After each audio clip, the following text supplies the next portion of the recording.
नमस्कार, मेरा नाम हिमांशु धवन और ये वीडियो ओलिगोस्पर्मिया के पेशेंट्स के लिए। ओलिगोस्पर्मिया के पेशेंट्स को क्यों 90 दिन की साइकिल चलवाई जाती है, एक उसके बारे में बात करेंगे और इसके साथ साथ उनको कितने अच्छे चेंजेस मिल जाते हैं एज एन आयुर्वेदिक ट्रीटमेंट में, वो भी एक ही महीने में। क्योंकि उसके लिए मैं आपको एक रिपोर्ट शेयर कर रहा हूँ। एक हमारे पेशेंट थे, उनकी रिपोर्ट्स में काफ़ी चेंजेस आए हैं विद इन मंथ में ही। और बहुत सारे पेशेंट्स की क्वेरी भी होती है, बहुत सारे मेरे जो सब्सक्राइबर हैं वो मेरे को कमेंट करते हैं कि आप ओलिगोस्पर्मिया की रिपोर्ट्स क्यों नहीं शेयर करते हो। तो मैं आज वही, क्योंकि बहुत सारे ओलिगोस्पर्मिया के पेशेंट्स एज सच हमारे साथ इतने इंटरेक्टिव नहीं हो पाते, जिसकी वजह से उनकी रिपोर्ट शेयर करना मेरे लिए भी डिफ़िकल्ट हो जाता है, क्योंकि वो एक्सेप्ट नहीं करते कि रिपोर्ट शेयर कर लीजिए। सेकेंड पार्ट ये होता है कि महीने में पेशेंट ठीक हो जाता है तो नेक्स्ट मंथ तक हमारा फॉलोअप भी नहीं चल पाता। एक सेकेंड मंथ, ये भी मैं बोल सकता हूँ कि सेकेंड मंथ हमारे साथ इंटरेक्शन हो तो हम बात करें ओलिगोस्पर्मिया की रिपोर्ट्स शेयर कर भी जाएँ। तो जहाँ तक है पेशेंट अपने आप ही ठीक हो जाता है। इवन हमारे पास सेकंड रिपोर्ट भी एज सच नहीं आती, वो भी हमारे मांगने पे आती है। बट कुछ पेशेंट्स होते हैं जो अपनी रिपोर्ट्स को शेयर कर भी देते हैं और कुछ ऐसे पेशेंट्स भी होते हैं कि इसी दौरान में ही कंसीव कर लेते हैं, तो वो भी आगे रिपोर्ट्स नहीं कराते, क्योंकि जब कंसीव कर लिया तो फिर रिपोर्ट्स किस वजह से, क्योंकि मोटिव तो यही है ना कि कंसीव करना है। तो एक पेशेंट थे, उनकी रिपोर्ट्स ही शेयर कर रहा हूँ मैं आपके साथ। जो पहले उनके स्पर्म काउंट आ रहे थे वो 12.4 मिलियन स्पर्म काउंट आ रहे थे। जो अब की जो रिपोर्ट आई है, जो अभी उनकी लेटेस्ट रिपोर्ट जो आई है, उसमें वो 38 मिलियन नियर बाय पहुँच चुके हैं। अगर देखा जाए तो WHO की रिपोर्ट से तो फार बेटर है, क्योंकि वो 15 मिलियन को एक्सेप्टेंस दे देता है कि वो बहुत अच्छी है। बट एक्चुअली जो पहले वाला क्राइटेरिया था वो मेरे ख्याल से ज़्यादा बेटर था। जो 50 to 60 मिलियन स्पर्म काउंट थे, उसमें ज़्यादा चांसेस होते हैं एज इन कंसीव करने के। बट उनके 38.4 आए, मे बी शायद सेकेंड मंथ में पूरी रिकवरी भी ले लें। इसके साथ उनकी जो मोटिलिटी थी वो बहुत काफ़ी पहले से बेटर हुई है, क्योंकि बेसिकली मोटिलिटी बहुत मैटर करती है किसी भी कंसीव के लिए, किसी भी एज एन चाइल्ड गिफ्ट लेने के लिए। क्योंकि पहले जो आ रही थी उनकी सिर्फ 5% आ रही थी मोटिलिटी, और 5% मोटिलिटी ऐसी मोटिलिटी कि अगर उन्होंने जैकुलेट किया है सच, तो उसमें क्या हुआ कि वो फैल गया। फैलने के बाद जो उनके डेड या इमोटाइल स्पर्म काउंट थे, या जो उनके स्लगिश मोटाइल स्पर्म थे, उन्होंने उसका रास्ता घेर कर एक्टिव स्पर्म को भी ढीला बना दिया, जिसकी वजह से कंसीव करना एज एन टफ हो गया था। बट अब जो उनकी मोटिलिटी आई है वो आई है 20% मोटिलिटी, मतलब 15% की उन्होंने ग्रोथ देखी अपनी मोटिलिटी में। और एज एन कुछ नहीं है, सिर्फ 1 मंथ का ट्रीटमेंट में।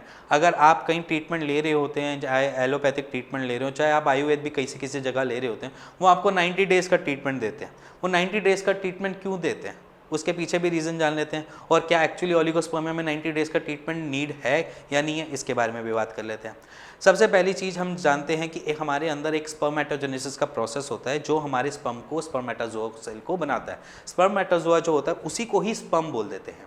अब स्पर्म जो होता है वही कंसीव करने के लिए हेल्प करता है, वही एग के अंदर पेनिट्रेट करेगा, एज एन चाइल्ड आपको गिफ्ट देगा।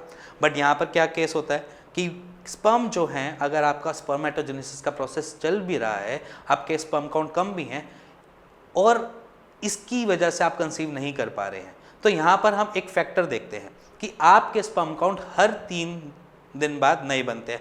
इसी वजह से आपको लैब के टेक्नीशियंस या जो सीमेन एनालिसिस के जो टेस्ट करते हैं वो आपको रिकमेंड करते हैं 3 से 4 दिन का गैप करो, फिर आना, आपकी जो रिपोर्ट आएगी वो अच्छी आएगी, बेटर आएगी। वो इसलिए बोलते हैं क्योंकि 3 दिन बाद आपके स्पर्म काउंट बन जाते हैं, नए बन जाते हैं, जिसकी वजह से आपकी जो रिपोर्ट है वो आपकी आने वाली, अगर मान के चलो अगर आप 15 दिन में भी ट्रीटमेंट हमसे ले रहे हैं या आयुर्वेदिक कोई सा भी ट्रीटमेंट ले रहे हैं, वही आपको रिजल्ट 15 दिन में दिखा देगा।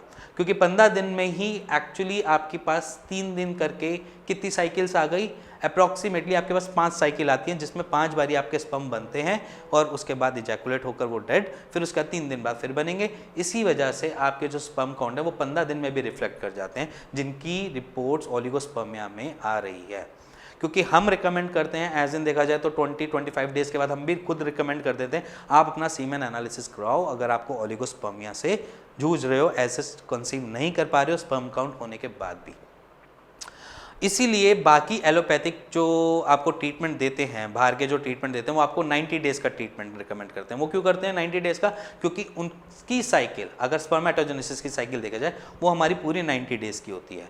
90 डेज़ की साइकिल माने कि एक पूरा डेवलपमेंट या पूरी साइकिल को घुमाने के लिए, मतलब हम देखें तो उसमें बहुत सारी स्टेजेस होती है, जैसे primary, secondary, then spermatozoa, Sertoli cell, ये सारा का सारा प्रोसेस जो होता है वो पूरा 90 दिन का होता है। किसी भी एक सेल डिवाइड करेगा अपने उसको प्रोसेस को स्पर्मेटोजेनेसिस को बोल देते हैं, और वो वाला प्रोसेस 90 दिन का होता है। इसलिए एज़ोस्पर्मिया के पेशेंट को हमेशा रिकमेंड किया जाता है कि वो 90 डेज़ की ही मेडिसिन ले और उसके बाद अपना टेस्ट करवाए। बट हम यहाँ पर आपको एज़ोस्पर्मिया में भी यही बोलते हैं कि आप मंथली अपने टेस्ट करवाओ, क्योंकि इसके पीछे भी रीज़न है। क्योंकि मोस्टली एज़ोस्पर्मिया के पेशेंट को नहीं पता होता कि वो ऑब्स्ट्रक्टिव है या फिर मैचुरेशन अरेस्ट है, क्योंकि एज़ोस्पर्मिया में सिर्फ दो ही चीज़ें हमें दिखाई मिलती हैं, ऑब्स्ट्रक्शन और आपको मैचुरेशन अरेस्ट। मैचुरेशन अरेस्ट को कंप्लीट होने के लिए कम से कम 3 महीने चाहिए, और अगर आपकी ऑब्स्ट्रक्शन है वो जहाँ तक है कुछ ना कुछ आपके रिवर्ट बैक एज इन दे देते हैं। जैसे अगर मेरी पिछली आपने वीडियोस देखी होंगी, उसमें एज़ोस्पर्मिया में ऑब्स्ट्रक्टिव की मैंने बहुत सारी वीडियोस बना रखी हैं जिनको बहुत जल्दी क्योर मिला। एक मंथ में ही 4 मिलियन स्पर्म काउंट भी देखे गए हैं, और एक ही मंथ में 2 मिलियन भी देखे गए हैं, और मैचुरेशन अरेस्ट की भी मैंने बहुत सारी डाल रखी हैं जिनको रिकवरी मिली है। मैं नहीं कहता कि सारे पेशेंट एज़ोस्पर्मिया के ठीक हो जाते हैं, बट हमारे पास चांस है, हमारे पास क्योर थोड़ा बहुत है। जो पेशेंट उसको लेता है कहीं ना कहीं वो आराम से अपने आप को क्योर कर सकता है। तो यही चीज़ है कि हम सारे पेशेंट को ठीक नहीं कर पाते, बट कुछ तो हैं ऐसे पेशेंट जिनको हम ठीक कर पाए, है ना। तो एज़ोस्पर्मिया में भी डरने और घबराने की ज़रूरत नहीं है, और ओलिगोस्पर्मिया वालों को तो बिल्कुल घबराने की ज़रूरत नहीं है। अगर आप IVF सेंटर जा रहे हो, IUI सेंटर जा रहे हो, वहाँ पर आपको सीधा ही रिकमेंड कर देते हैं कि आपकी रिपोर्ट बिल्कुल ख़राब है, आपको कुछ इसमें कंसीव नहीं कर पाओगे, आपको IUI करवाना पड़ेगा या IVF ही आपके पास ऑप्शन है।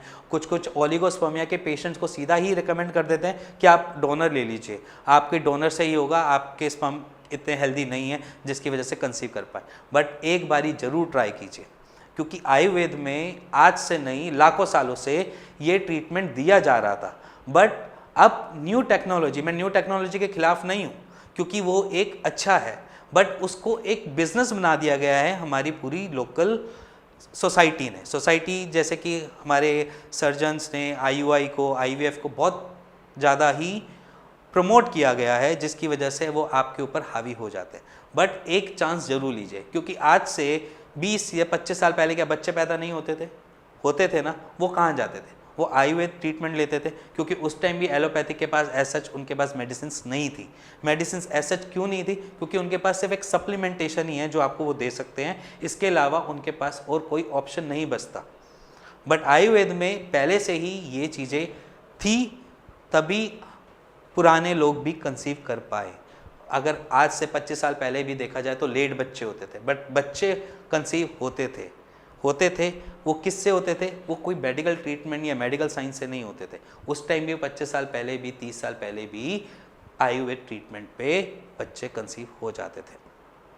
और अगर आपके मन में कोई सी भी क्वेरी होती है कि मेरे को ओलिगोस्पर्मिया है, किसी IVF सेंटर ने आपको ये बोल दिया कि आप का कोई चांस ही नहीं है, आप कंसीव ही नहीं कर पाएंगे, तो अपने आप को एक चांस जरूर दो, क्योंकि आप ही हो जो चाहोगे कि एक बारी मैं देखूँ तो सही कहाँ तक मेरे स्पर्म काउंट बढ़ सकते हैं या नहीं बढ़ सकते।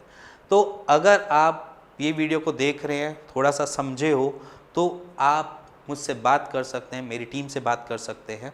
नीचे दिए हुए नंबर पर अपनी रिपोर्ट्स को शेयर करके मेरी टीम से बात कर सकते हैं, और थोड़ी समझ आई हो और थोड़ी मेरी बात थोड़ी सी लगी हो तो आप please like share bell icon दबा दीजिएगा। Thank you and thank you very much.